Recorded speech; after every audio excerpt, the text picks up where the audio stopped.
Hello friends, हम class 6 की NCERT में पहला चैप्टर पढ़ रहे थे जिसमें सौर मंडल में पृथ्वी, इसमें हमने पढ़ा था खगोलीय पिंड क्या क्या होते हैं, ग्रह क्या होते हैं, तारे क्या होते हैं, तारों का महत्व क्या होता है।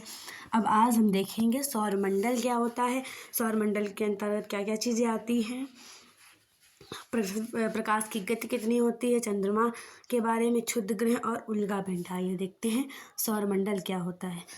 सौर शब्द का अर्थ सूर्य से संबंधित, इसलिए सूर्य के परिवार को सोलर सिस्टम कहा जाता है। जो हमारा सौर शब्द है वह सूर्य से संबंधित है, इसलिए सूर्य के परिवार को सोलर सिस्टम कहते हैं। आर्यभट्ट प्राचीन भारत के प्रसिद्ध खगोलीय शास्त्री थे। उन्होंने खोज में की सभी ग्रह व चंद्रमा परावर्तित सूर्य प्रकाश के कारण चमकते हैं। जो आर्यभट्ट प्राचीन भारत के प्रसिद्ध खगोल शास्त्री थे, उन्होंने अपनी खोज में बताया कि जो ग्रह हैं, उपग्रह व चंद्रमा है, वह सूर्य के प्रकाश के कारण ही चमकते हैं।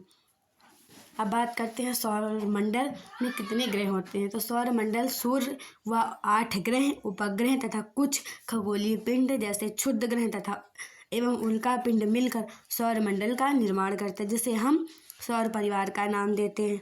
अब सूर्य सौर मंडल के केंद्र में स्थित है। यह जो सूर्य है वह सौर मंडल के केंद्र में स्थित है, क्योंकि यह बहुत अधिक गर्म व गैसों से बना है। बहुत बड़ा, अधिक गर्म व गैसों से बना है। खिंचाव बल के कारण इससे सौरमंडल को बांधे रखता है। सूर्य खिंचाव बल के कारण अपने सौरमंडल को बांधे रखता है। सूर्य सौरमंडल के लिए प्रकाश एवं ऊष्मा का स्रोत है। सूर्य जो है वह अपने सौरमंडल के लिए एकमात्र प्रकाश एवं ऊष्मा का स्रोत है, लेकिन हम इसकी अत्यधिक तेज ऊष्मा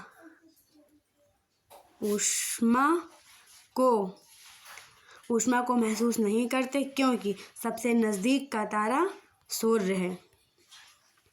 सूर्य पृथ्वी से लगभग 15 करोड़ किलोमीटर दूर है। आप समझ सकते हैं कि सूर्य पृथ्वी से कितनी मीटर दूर है।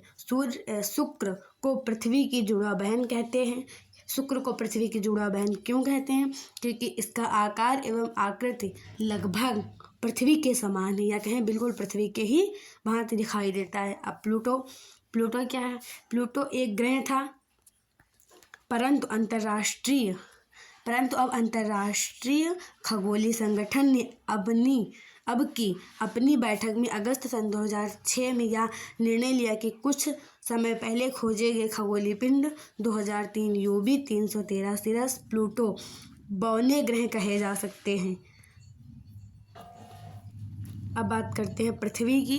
तो सूर्य से दूरी के हिसाब से पृथ्वी तीसरा ग्रह है।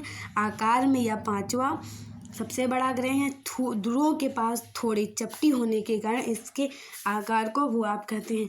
जी हाँ, हमारी पृथ्वी है, आप देखेंगे जो ध्रुवों के पास है थोड़ी सी चपटी हुई है, जिसके कारण इसे भूभाग कहते हैं। अब भूभाग का अर्थ पृथ्वी के समान आकार, भू का अर्थ पृथ्वी, आब का अर्थ समान आकार। तो आप समझ गए, जिसका अर्थ पृथ्वी के समान आकार।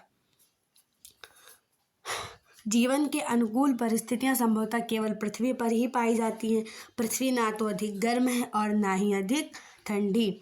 जल व वायु पृथ्वी पर पर्याप्त मात्रा में उपस्थित हैं, जो हमारे जीवन के लिए आवश्यक हैं। वायु में जीवन के लिए आवश्यक गैसें, ऑक्सीजन, कार्बन डाइऑक्साइड मौजूद है। इन्हीं कारण से पृथ्वी सौरमंडल का सबसे अद्भुत ग्रह कहा जाता है।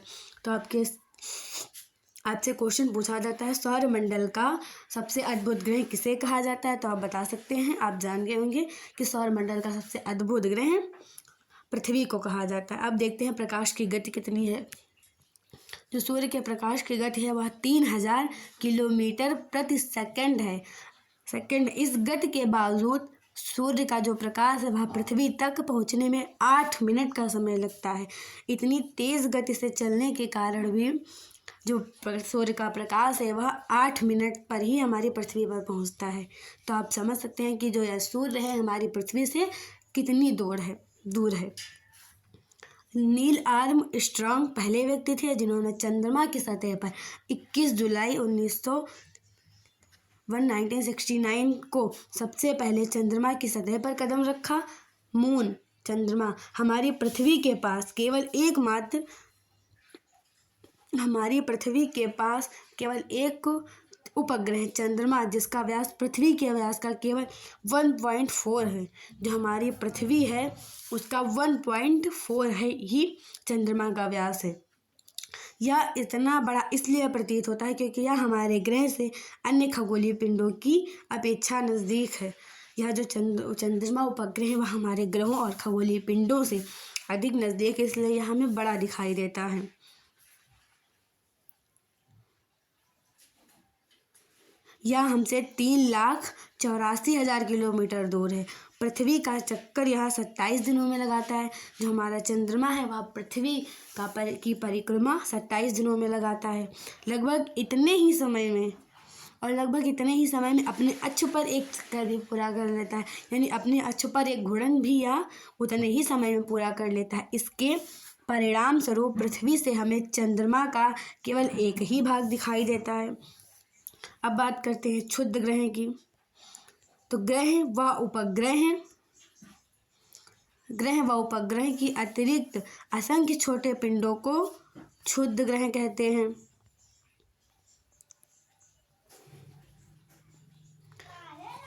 ग्रह व उपग्रह की अतिरिक्त असंख्य छोटे पिंडों को क्षुद्र ग्रह कहते हैं।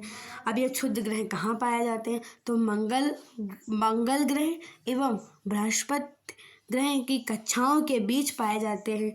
या जो क्षुद्र ग्रह होते हैं, जब मंगल एवं बृहस्पति की कक्षाओं के बीच क्षुद्र ग्रह की पूरी पेटी पाई जाती है। वैज्ञानिकों के अनुसार क्षुद्र ग्रह के ही भाग हैं। वैज्ञानिकों के अनुसार यह मंगल और जो बृहस्पति ग्रह हैं यह क्षुद्र ग्रहों के ही भाग हैं, जो कि बहुत वर्ष पहले विस्फोट के बाद ग्रहों से टूटकर अलग हो गए। उल्कापिंड, सूर्य के चारों ओर चक्कर लगाने वाले पत्थरों के छोटे छोटे टुकड़ों को उल्कापिंड कहते हैं। कभी कभी यह उल्कापिंड पृथ्वी के इतने नज़दीक आ जाते हैं कि उनकी प्रवृत्ति पृथ्वी पर गिरने की होती है। कभी कभी ये जो उल्कापिंड है वह इतने पृथ्वी के पास आ जाते हैं कि मानो ऐसा लगता है कि वह पृथ्वी पर गिरने वाले हैं। Thanks for watching my video.